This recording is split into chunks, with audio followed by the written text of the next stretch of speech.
A train trip from Istanbul to eastern Turkey means crossing the Bosporus from Europe to Asia.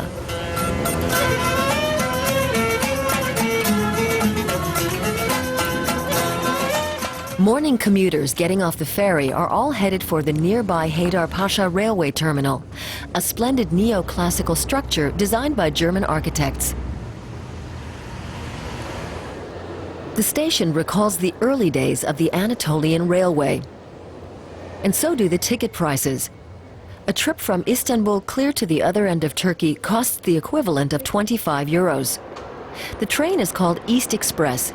It takes 2 days to run the 1,500 kilometers to Kars, near the Armenian border. It's a trip through a country in conflict.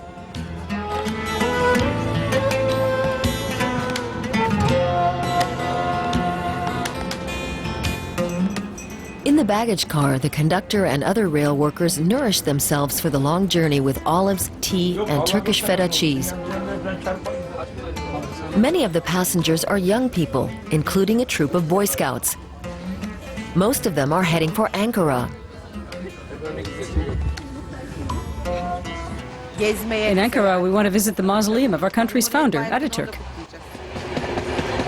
One car further, we find 65-year-old Sora Tuzumulu and her grandson Mahmud. They're heading home to the city of Kars. The 11-year-old is handicapped. His grandmother has taken care of him ever since his mother died. I travel to Istanbul twice a year because that's the only place to get the medication, physiotherapy, and orthopedic treatment my grandson needs. We don't have those things in Kars. Gradually, the tracks begin climbing toward the Anatolian plateau. They're 100 years old, so the engine driver Murat Yildirim can't drive the train faster than 90 kilometers an hour. There are other reasons for caution as well. In my profession, I bring together family members who live very far apart. I'm proud of that. But I have to be on the lookout. Something can appear on the tracks at any time. Animals, people who don't pay attention, vehicles, and in the mountains there's also the danger of fallen rocks. The East Express stops at all the village stations. The driver buys a few fresh quinces from a farmer. The landscape grows more rugged as we reach the Anatolian plateau. The farther east we go, the sparser the population. Today, 1/3 of all Turks live in big cities. The Tuzumulu family is scattered across the country, complains grandmother Sura. Her 3 daughters live in Istanbul. I really miss my children. My pension is only 300 euros. So taking the train is the only way I can afford to visit them.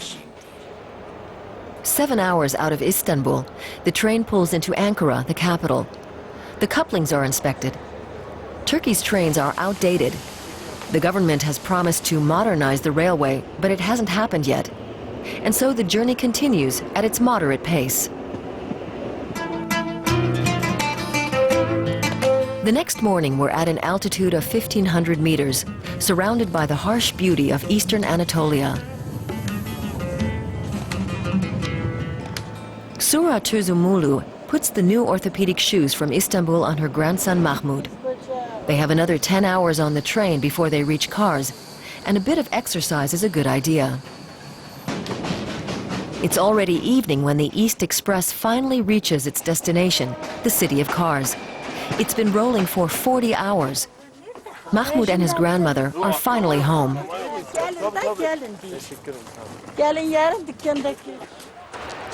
Kars is an old city. At various times, it's been ruled by Russia, Armenia, and Turkey.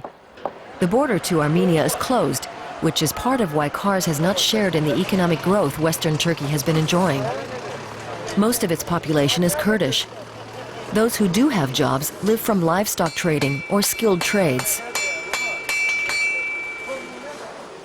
The next morning, Sura Tuzumulu sets off for her son Toral's shop. He tries to make a living selling remote controls and light bulbs. Mother and son now make a tough decision. We just can't manage here anymore with a handicapped child. I just can't keep traveling back and forth. So next year, we too will move to Istanbul.